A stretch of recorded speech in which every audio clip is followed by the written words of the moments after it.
liberty and freedom. It'll make you cry, it'll make you laugh out loud, and it'll make you very angry.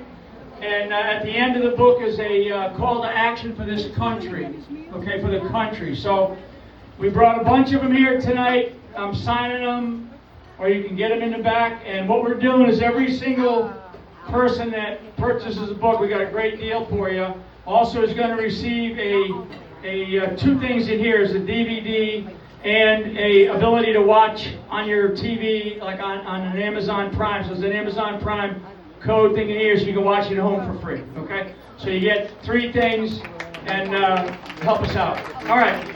So a couple of things, because this is a super important night. I think before we came in here, I saw where the president is going to make a statement tonight. He's going to make a speech. He's basically going to tell the American people. My guess is he'll probably come on around 2100 because of the Pacific Coast time, to make sure that people are coming out of work. More than likely, he's going to, if he does it, and in fact the White House has said that he's going to make a statement today, he'll probably make a statement about the objectives that the United States of America has basically for this situation in the Middle East. What I have asked for is for him to address not only the Middle East, but also what's going on globally, because we got problems in Europe, and we have China not in the Pacific. China is right here. Okay, the Chinese are so deeply embedded inside of this country right now. Okay, inside of this country. So what we have experienced over the last probably decade, but certainly the last 50 years, great gentleman who I just met right here, World War II and Korea War veteran. Give him a big round. Right here. Stand up. I'm going to ask you to stand up. This guy, wow. Amazing. I mean, World War II and Korea. My father served in World War II and Korea, and I said, geez, 99, you're going to be 100 years old. That guy's great. He's like, he's got a girlfriend, I know. And Vietnam too.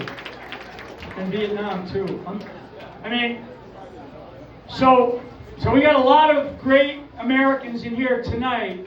But my message to this country, and this is my second time up here at Mug, so I don't know where Mary's at, but Mary Condor's the one that got me up here, and she's great. I love her. Yeah, so Mary's been terrific and been a great supporter of my family and I for so long. But I want people to know, because I'm not up here to I don't care if you. Ladies and gentlemen, please. That's probably my best song coming up is a band by the name of Wild Cherry. It's Play That Funky Music, White Boy. Y'all know that song, right? Play That Funky Music, White Boy. I love it. I sang that song when I was a battalion commander in the 82nd. Terrence, you probably remember. In the 82nd, I sang it at the NCO club one night. And I was in full dress uniform. We had a great time. Great bunch of sergeants I had in my battalion when I was in the 82nd. So, our country is in really, really serious, we're in danger, okay? And I always tell people that I speak sometimes at these times, when I'm asked to come in and do a few remarks, I speak as though I will never be invited back. Yeah, okay? And the reason why, because we have to be very, very blunt with each other about what is going on in our country. It's not funny. It is not, it's not, hey, I love to have fun. I'm a great kidder, and I'm a big tease. But I will tell you, we are in serious, serious danger, okay? And we are blessed, just like the pastor was talking about. I don't know where the pastor went, but just like the pastor was talking about, yeah, thank you. He said it. I love this guy, man. I want to go to his church. So, just like he was talking about, though, we have a problem in the country that people don't understand. They do not understand. They have not been able to comprehend, because we can never we've never thought about our country being undermined or being infiltrated or being subverted by people in our own government okay, who have been taken over, and many people in our government, more than you'd imagine. So when you think about the Communist Party of America, the Democratic Socialist Party of America, and then this period of time that we have had since World War II, right? Since World War II, where we've just been participating in these endless wars, right? We don't win them. We don't win them anymore, right? We participate, and you wonder, why are we doing this again? Now, I will tell you, because I've been very outspoken quite a bit about what's going on now, particularly in Europe. You know, all we have done with stupid people in politics is we have driven, in this case, you know, we fought the Russians, or we stood against the Russians for the better part of 40 years. Okay, that was the Cold Wars. Lasted 40 years and ended in 1989. And I will tell you, I was part of organizations and units where we then, in the 1990s, we then went and trained with Russian forces. Okay? So we trained with them. We jumped into Ukraine, big airborne operation with the 82nd Airborne Division. We had training exercises at Fort Polk, Louisiana, where I was assigned for 2 years down there. And we trained with Russian forces. And all we kept doing politically was all these dummies that we have in Washington, D.C., kept pushing that country and they basically lied during what's called the Budapest Accords. And I don't expect any of you to remember this or to even know what I'm talking about, but we had a table of people, of 4 world leaders that sat there and said, we're not going to go any further east and we're not going to expand NATO. And we broke that promise every single year. Every single year we broke that promise, and we continued to encroach. And you know what we did? It's not about Putin or about Russia. We drove one of the largest countries on the planet, frankly, that wanted to embrace the West. We drove them into China's arms. So that's the foreign policy disaster over the last 30, 40 years when it comes to Ukraine and Russia. I don't care what flags you're flying over your house, if you're flying, blue and gold flag or whatever, I don't care. As long as you believe in this country and you have a perspective of what it is that we are facing. Because it ain't about me, and most of you, as I look around here, most of you are about my age, probably a little, but some are probably younger, some are definitely older. But I'm in that category where it's like, I'm not doing this from myself. I have children, I have grandchildren, I have nieces and nephews that are serving in the armed forces. I have a son still serving overseas. He serves over in Europe right now. Okay? My entire family, back to both my grandfathers, serving in World War I. So we know what service is. But the problem is with people in this country, people that haven't served in the military or served as police forces or served as firemen or firewomen, whatever, served as chaplains or pastors, the rest of us that just kind of go about our daily lives, and particularly in the last 30 years, let's say, certainly the last 20, we have forgotten what it means to serve this country and to serve our communities. Not everybody has the DNA, right? Not everybody has the DNA to be able to serve in the armed forces. Not everybody has the DNA to run into a burning building like we see firemen do. Not everybody has the DNA like a policeman or a policewoman to go stand there and chase down some hoodlum on the street. Not everybody can do that. That's okay. That is okay. But what you have to ask yourself, and last time I was up here, I kind of said something similar to what I'm about to say. You're going to go home tonight, you're going to go, the next couple of days. I want you to think about, how are you participating in your communities? Because if we don't take this country back, we are going to fall apart. We are going to fall apart. Do not count on Washington, D.C., or frankly, Tallahassee. Seriously. We got to get out there. We got to vote and all that sort of stuff. And we're working our tails off on fixing this election system before 2026. We will fix that election system. Trust me. We will fix it.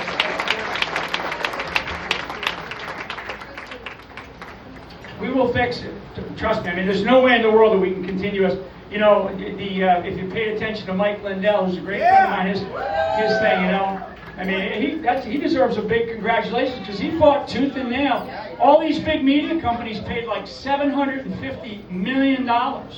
All they got, Mike, so they didn't go after his company. All they did was they got him because Mike, called this guy out. And I won't get Irish on you here, but he called the guy out. But that's all they could get him on, right? That's all. So this is very, very minor, very minor. That's a big deal.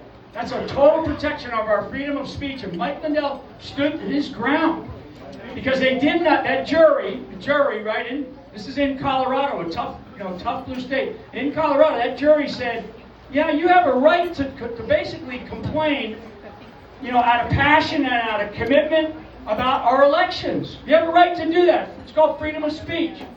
And they tried to sue him for $1.5 billion. And Mike said, nope, I'm going to go all the way. And he ended up in a jury trial. And he won. He essentially won. He won, which is a big deal. And we have all kinds of stuff going on with the, up with the Supreme Court and all this other jazz. But you can't control what's going on in Tallahassee. Most of you can't. Maybe somebody in here, I don't know, it works in Tallahassee at the governor's office or something, maybe. I don't know. But you really can't control what goes on there. You damn sure can't control what's going on in Washington, D.C. You cannot. Right? Trump is trying. President Trump, I know the swirl that's around him in the last probably 72 hours, because there's all kinds of stuff going on in the last 72 hours, and the noise and the tempo and the tension and the emotion by his inner circle team, believe me, to get him maybe to do something that he knows he should not do. So he's made a monumental decision. We're going to find out about it this evening, about what that decision is, and I believe I have some insight to that, but this is a big, big deal, because we cannot have, my time in the military, anybody that came in sort of late 1970s with the foolishness of President Carter, right? I mean, unbelievable. North Korea has a nuclear bomb because of him. The Ayatollah, this is a Democrat president, Jimmy Carter, okay? Served in the Navy, Annapolis graduate, fine. The Ayatollah's in power because of him, and the Panama Canal, him and Obama gave that damn thing away. I mean, those are three giant things, right? So Trump he realized all that. He's trying to deal with this. So we cannot have a regime that's tyrannical, psychopathic, and radical, what we call radical supremacists, right? That's these guys think that they're godlike, right? And they have called for the annihilation of a nation state that we are an ally of. We're not a partner, we're not a friend, we are an ally. Okay? We give up on allies, then it's over. It is over. Okay? So this is not about warmongering and all this other stuff. I don't like war. I am totally anti-war. And what I really am is I'm anti-stupid war. Okay? Now, Trump is not going, I believe in this in my heart, he's not going to commit troops. And everybody goes, well, we don't want to. We're already in the Middle East. We've been in the Middle East for 100 years. 100. In fact, that's actually over 100 years. Okay? About 110 years now. So, as it says today, we pour billions of dollars. Whether you like it or not, folks, vote the politicians in the federal government out. If you don't like it, vote them out, but you got to get out and vote. Right? You got to get out and vote. But vote them out, because if you don't like sending billions of dollars to Egypt, billions of dollars to Saudi Arabia, billions of dollars to Jordan, all these, and I'm saying, when I say billions, I'm talking billions. And then weapon systems, and training, and education, and allowing them to send their students over here to go to all of our Ivy Leagues and all this other stuff. So all that's happened. We give them intelligence stuff. So we're giving tons and tons of stuff, in terms of resources and capabilities and financial aid to the Middle East right now. Never mind what we give to Israel. And we give Israel a lot too. We should. So when somebody goes, well, we got to stay out of the Middle East. We've never been out of the Middle East. Not in my lifetime, not in anybody in this room's lifetime. So we've got to face the reality of what sits there. And what sits here is a regime that is, dead set on, not like destroying, not killing Netanyahu, annihilating. Now, what might happen tonight? This is one of the reasons why I think Trump is so adamant. I mean, we might see, and Khomeini, and they put out a statement by the Iranian press, basically, saying you're going to experience something over the next set of hours here that you've never seen, you've never witnessed in the history of the world. These people are nuts. They're nuts. And so, if we get rid of that regime, that Khomeini, right? We get rid of him, then we can start to, maybe some benevolent, as the pastor said, maybe it's some benevolent person who wants to be more aligned to the West rises up. Okay? I mean, God chose Israel for a reason, right? God didn't. I don't know if you're here. God did not choose America. We chose God. Okay, America chose God. If you go back to the 1500s and the 1600s and the religious persecution that was going on in Europe at that time, people didn't know where to go. And a guy by the name of Winthrop, he became the first mayor of Boston in the mid 1600s, right around 1640. In 1630, he's on the docks of England with his entire congregation because they were being persecuted. He said, "We're going to go find a New England." Okay, he's the guy, a bishop by the name of Winthrop, became the first mayor of Boston. That's where the term New England comes from, and it represents 7 states today, right? But he says we're in search of a New England. You can go read his sermon. It's one of the best sermons that I've ever read. This country was in search. The people that came to this country were in search of religious freedom. Most people don't know, and I'll stop here in a minute. Most people don't know our Bill of Rights. Okay, the very first amendment. If I gave you a test and I said, what's the very first amendment? 90% of the people would say freedom of speech. Right? There's 5 parts. There's 5 parts. And the very first part of the First Amendment is basically the freedom of religion. Our founders, when they argued, and it wasn't over a 3-day weekend, it wasn't at Mugs, it was like over 20 years of arguing and debating because they didn't have a phone to go call up their buddies in Virginia or South Carolina, right? If they were up from Massachusetts or Rhode Island or Connecticut. They all had to meet at times, and they all figured out, and they finally came together. But they argued about that First Amendment more than any of the other amendments. I mean, by far, if you study the development of our Constitution, it's just for real. Our Constitution is based on the Bible. About 75 to 80% of the Constitution of the United States of America is based on the Bible, the tenets in the Bible. Okay, and the Bible's not a book. The Bible's like 7 books. So we couple of things. One, our education system is terrible, right? So we've got to change it. So you say to yourself, how do we do this? Right? How do we do this? It's not going to happen by Congress, and it's damn sure not going to happen because one man got voted into office. He's got enough to do. He's got tons on his plate. He is going to make monumental and historic decisions here, frankly, in the next 24 to 72 hours, and then we're going to watch what happens, right? We're going to have to watch that play out. Is it existential to the United States of America? I don't believe it is right now. Could it be? Absolutely, because when we talk about something that's existential, something that could completely eliminate this country, where this country goes away, right? Well, we're at about 250 years now. We're going to walk into our 250th year. If we want another 250 years, then we got to stop acting like some of these other empires that went the way of the wolves, right? I mean, there's a lot of empires that don't exist.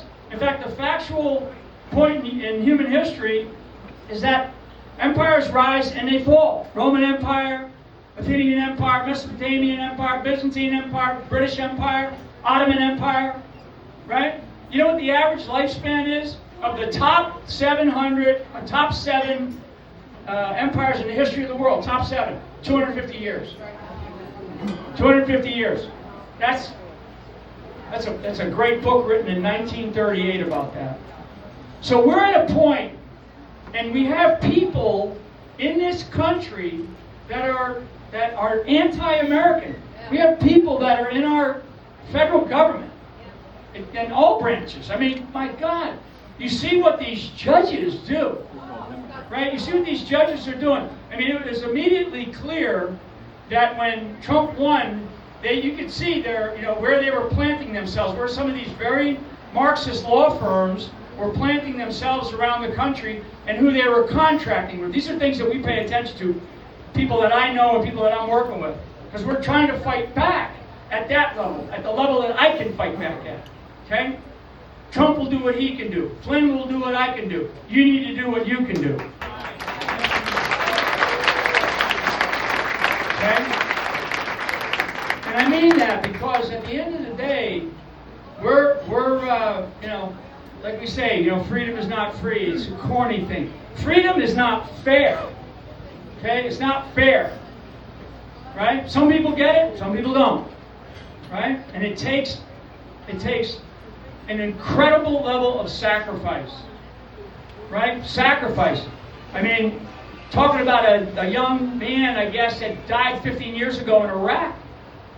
Probably some young kid. Maybe he was married, maybe he wasn't. I've known too many, right? That showed up, paid the ultimate sacrifice. Some who I knew that were young soldiers, married, just married. Babies. Babies don't, they never met their father. I see their children now. They're high school, they're college, they're graduating from college. I mean, all those things. We forget about that stuff. We forget about those sacrifices because we have these nice, fat lives that we have here in America. We have taken for granted the things that we have been handed by so many people that have given the ultimate, like Abraham Lincoln said, the last true measure of devotion. And that's what we have taken for granted, and we've done it too often. So if I leave you with any words of encouragement here, is to basically say, look, in a room like this, it's like, come get some, right? I mean, pick on me. We have so many people, like listening to y'all singing and saying the Pledge of Allegiance. We have so many people in this country that are just like you. But what happens is, when it's time to do something, you go, somebody else will do it.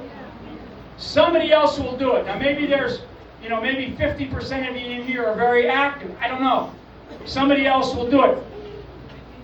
I mean, I could give you rhyme and verse of the percentage turnout in our elections, frankly, for the last 10 presidential elections. Our primaries are horrible. This nation, primaries across the nation, for primaries, we are at 30% or less turnout. Across the nation. The primary in Florida last summer, barely hit 30%. You know what the election day turnout for the primary was? Election day turnout, because it was mail-in and there was some early balloting. 7%. Florida.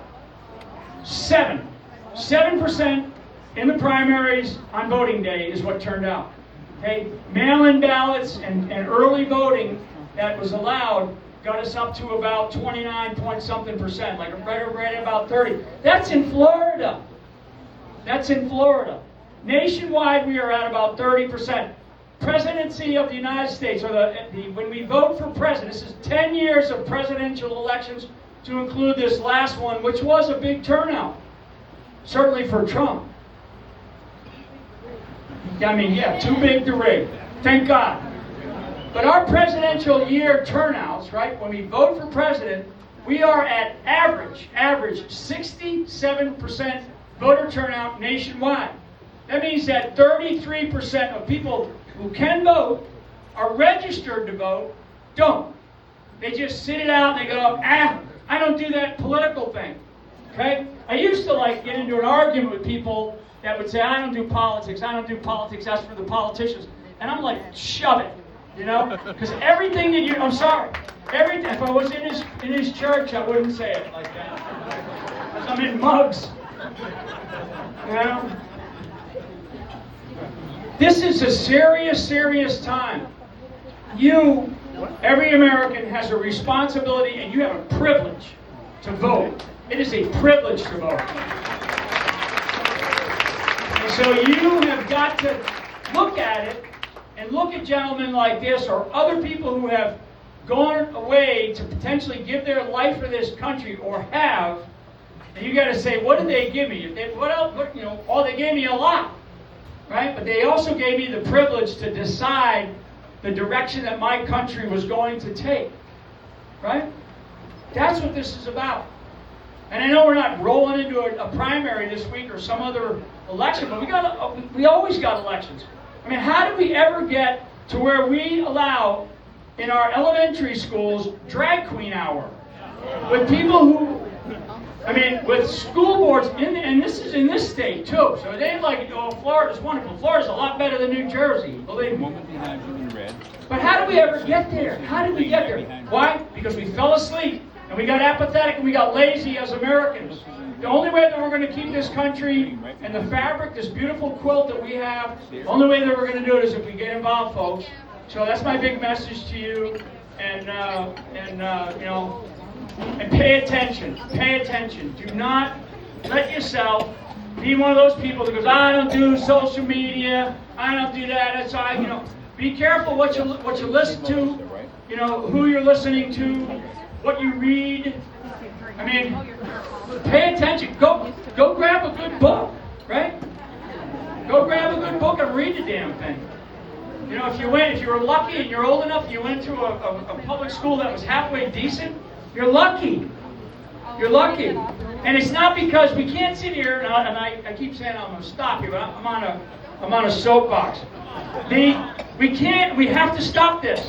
We cannot sit there or stand there and go, oh, those young kids, that younger generation, right? We did it to them. We did it to them. So it ain't the generation, it's not my sons, right? It's not my grandkids. It's us. It's this generation right here. If we are going to save this country, and I mean this, don't go and say, well, those young kids, they got to do more. And I'm going to go, play golf. Go play shitty golf, by the way. Okay?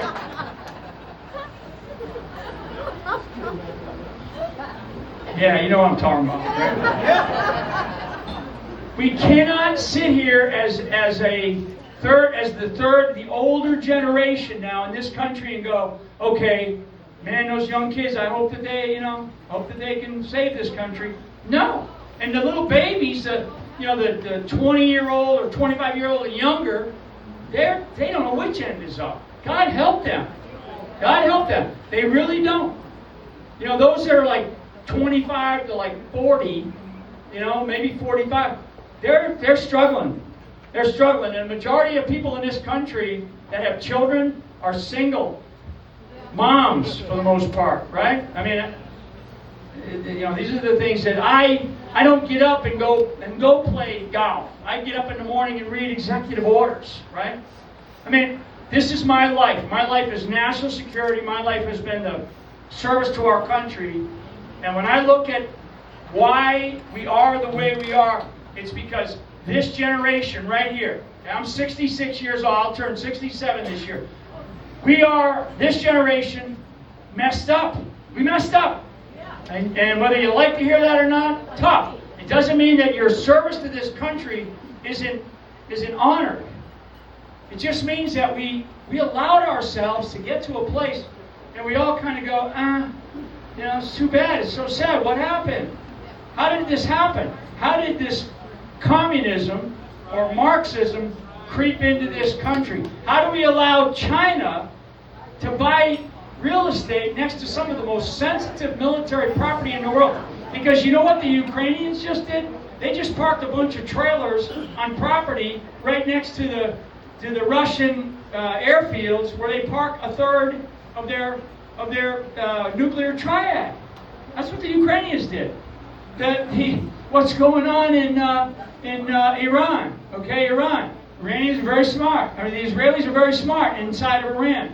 They managed to get control of terrain, right, of ground, well prior. And they parked things, and they not only used their Air Force, but they used a bunch of drones. A bunch of these little 2,000 drone. So much going on, you know. All right, I know that. Are we okay? Okay.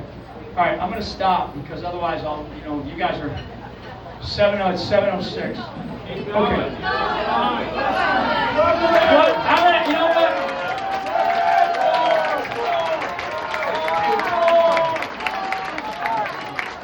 All right, I'm going to take 2 questions, okay? Okay, beautiful. All right, I'm going to take a couple. Yes, sir. Way in the back, right there. Do you think Trump will use you again in this race in '84? Do I think Trump will use me again? Well, I mean, you know that you can be. Trump uses people very shrewdly, inside and outside. Okay, very shrewdly. So don't discount what I'm doing right now.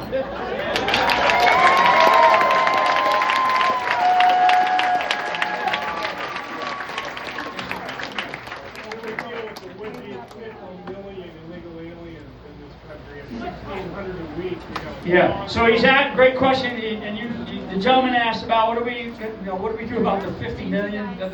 Yeah, because you're probably closer to about the right number. Let's just say it's 20.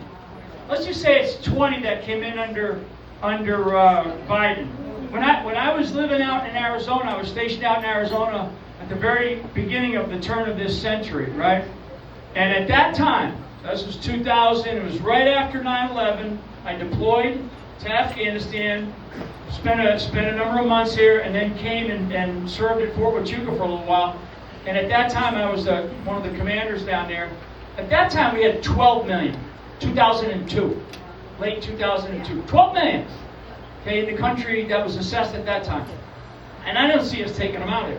So let's just say it's 20 million. Let's just use that number. And I'm not a math major, but I'll take you through a math problem here. Okay, let's just say it's 20 million over the last 4 years. Well, Trump's got 4 years to get him out of here, right? Well, he's already into his 5th month. We're about to hit the 6th month here pretty soon. So the number that should be going out of our country on a monthly basis, and I'd give him that maybe January was a short month, so let's start in February, which is already gone. Okay, in order for us to get rid of 20 million, we have to ship out 467,000 a month. Okay, a month. So we're today, and I love Tom Homan, and he's working his tail off, and he's a great patriot, and I know him well. Today we're probably at about 200,000 total, not a month, total. So it's not easy. Yeah, I'm glad you said that. It's not easy, but it makes it harder. It makes it harder when you're dealing with these lunatic mayors, right? And sanctuary states, right? I mean, entire states. You know, so Trump is getting to the point where, you know, and then you see the judiciary, the judges at district and then appeals level that are trying to stop it. You know, in the Constitution, we only have one court in the Constitution. We don't have all these others. They've been created over time. Supreme Court's it. Of course, we're too big. So we need about 400,000 a month. Actually, 467,000, if you go based on that math problem, a month to get rid of 20 million. So I don't see it happening. And it's going to be very difficult, and we're going to have more problems. And the one thing that Trump has done is he's at least shut down the border in the south, the border in the north, and he's doing the best that he can with the law enforcement that we have. I mean, when you hear Trump talk about, you know, how these countries emptied their prisons and their psych wards. Seriously, they did that. I mean, unbelievable. It's unreal. And then when you hear this TDA organization, which is part of Venezuela, comes out of Venezuela, you know, Tren de Aragua, right? That's what they are. And they work for what's called Cartel del Sol, which is the largest drug cartel, now a terrorist organization, designated terrorist organization. Cartel of the Sun, which is a Venezuelan-based organization. So any military people in here that understand training, right? They took 300 And they gave them IQ tests in the prison to see which ones were the smartest ones. Okay, this is very serious. So this is what I'm telling you right now is fact. Okay, we presented this into the government, so our government has all this. They took 300 and gave them IQ tests so they could get the smartest ones, right? Then they trained them at a very high advanced level. And then they took another 20,000 out of the prisons of Venezuela. They gave them IQ tests, and then they would give them little tests like which ones could start fires, which ones could build things, right? Which ones are good with their hands and stuff, right? Which ones could fire? Which ones could, were healthier, right? 20,000. Those 300 then trained those 20,000. And those 20,000 in the last 4 years came into this country. Now we're probably lucky to have, maybe 5,000 of them out. There is a camp.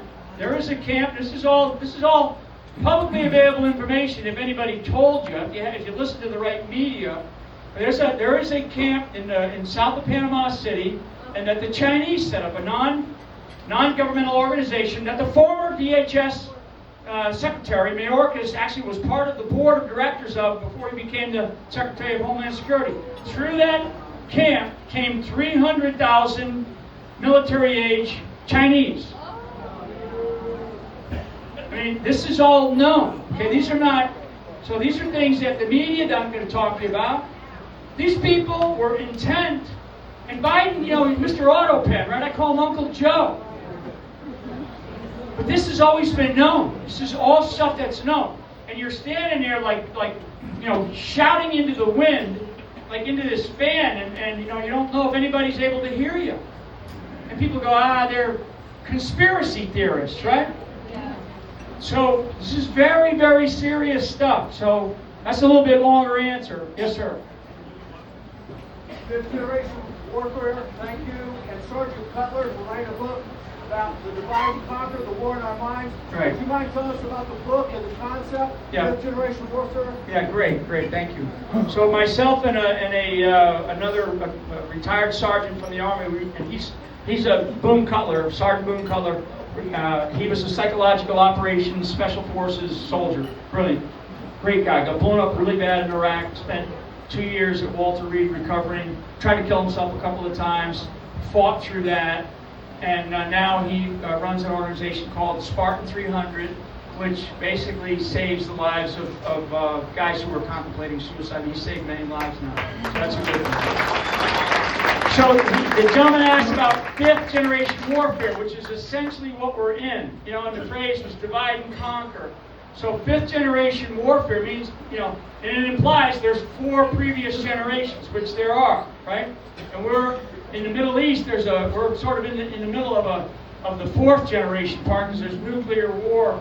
Nuclear weapons are part of 4th generation. But 5th generation has to do really with the way that we use information, right? And the way that information can be applied, misinformation, disinformation, deception, and just applying information in different ways that makes a society believe that everything's rosy, everything's fine. It's wonderful. We didn't spend $500 billion in Ukraine for, we spent over $500 billion in Ukraine. We spent 20 years in Iraq and Afghanistan, and we spent close to, in both those places combined, we spent close to $12 trillion. Okay? The amount of money spent in Afghanistan, this is all 5th generation warfare stuff.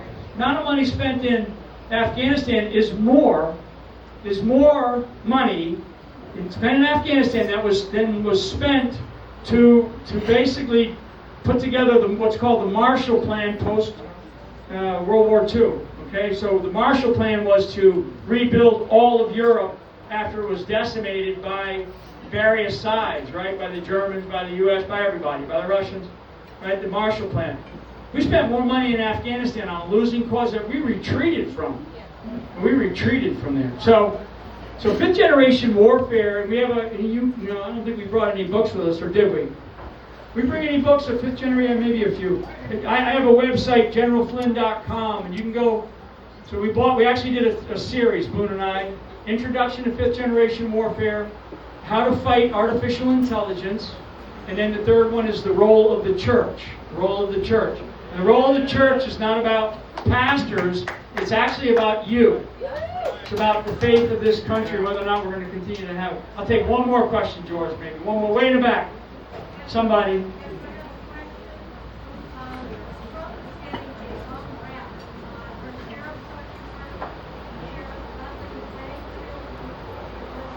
Yeah, Trump's getting a bum rap on leveling the playing field.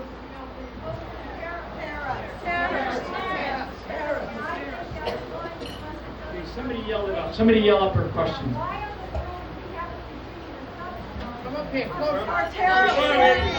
Help her out. Just somebody help her out. Just help her out. Our tariffs working, sir. Yeah. Okay, tariffs. So our tariffs, where he gets a bum rap on tariffs. I mean, every country on the planet was, and you know what a tariff is? It's a tax. So, number one, go look it up in the dictionary so you understand the word. Because you're right, man.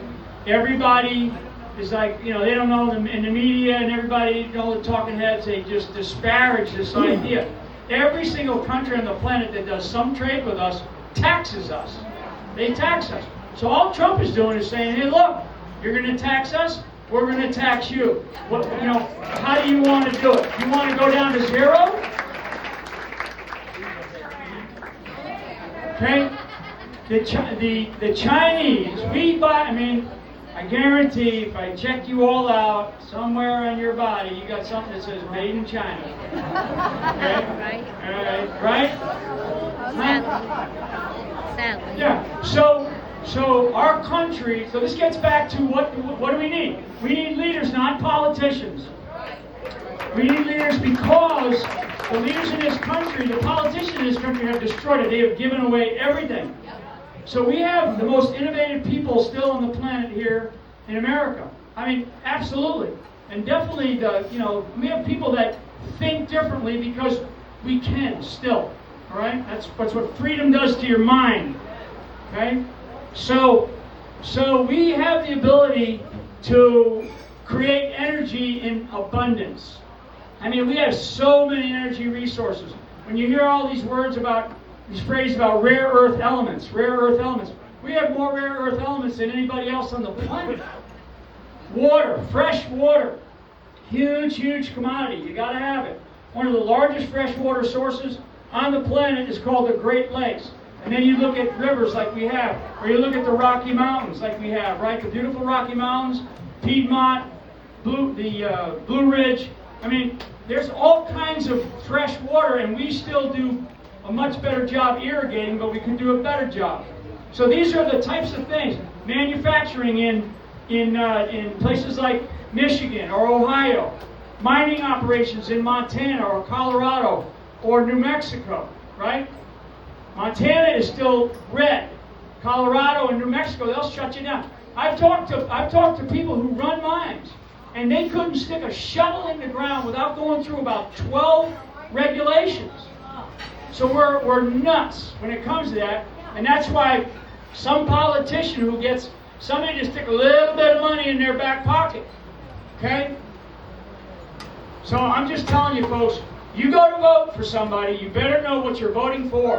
And it's not just the person, because sometimes they put a little thing up on, they'll say, vote for this issue or vote for that thing, right? And most people go, they don't vote for it. They vote for the person. Because they might know, they heard about them. They don't vote for these other things, or they look at it and they don't take 10 minutes or a half an hour, because they'll mail it to you, throw it out. So you end up going to the day of voting and you finally take a few minutes to read these things. These matter. Yes, ma'am, you got your hand up. Do you think kickbacks were paid for the equipment left in Afghanistan? Can I say what? Kickbacks for the equipment. Oh, the kickbacks, yeah. So the young lady asked about were there kickbacks for equipment left in Afghanistan? About $90 billion, $90 billion, okay?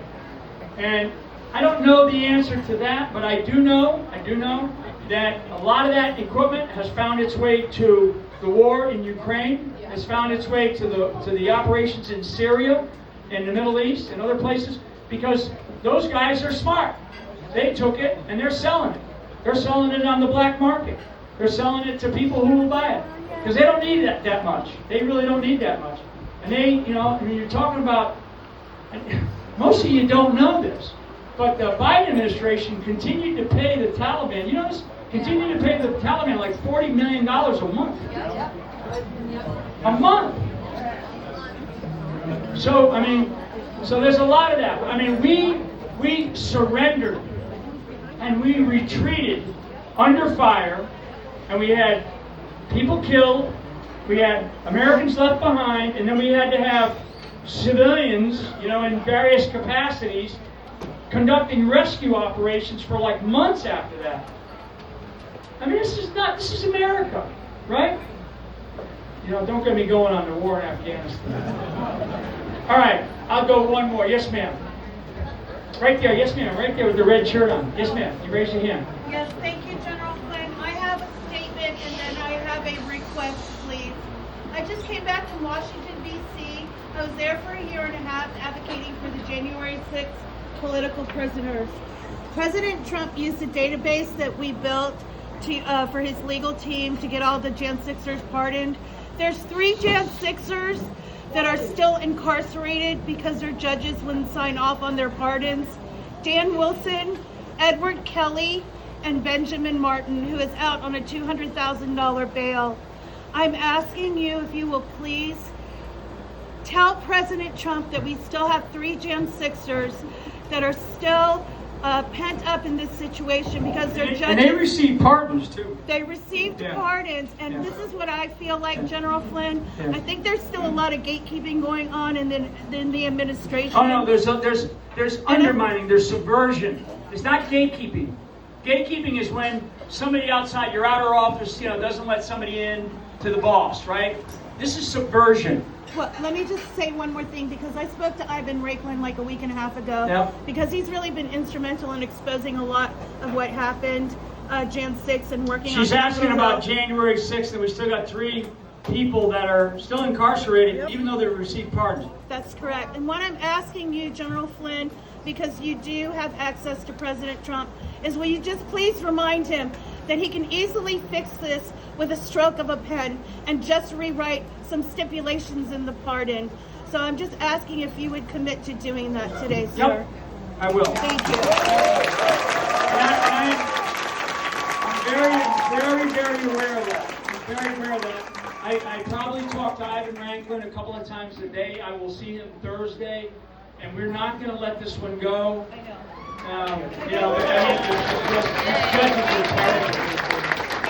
I'll tell you, anybody that followed my case, I had one of the worst judges. This gave us an indicator of how judges are going to be.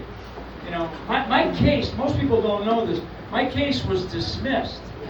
So I pled guilty for a very specific reason. It was because my son was having mental health problems, okay? And they didn't give a shit. They just came still after me. So, and that story's well told. But then the DOJ looked into my case, and they said we committed the crime against me, right? And so then they dismissed the case, and for another 8 months, a judge would not let me go. So I had to go fight that judge for another 8 months, and then I took a pardon that I didn't want. That's why the name of that book is Pardon of Innocence, because that's the type of pardon that I received. First time in the history of the country, because my case was dismissed.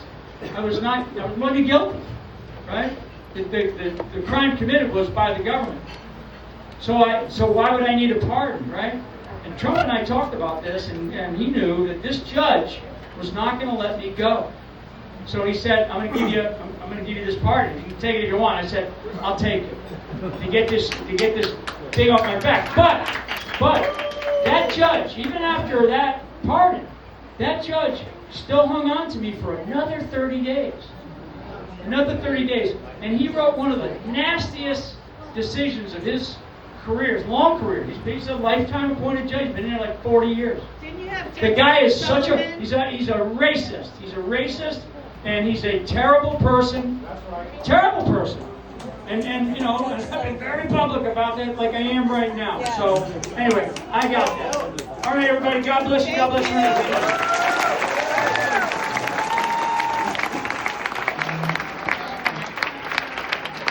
Gentleman Flynn.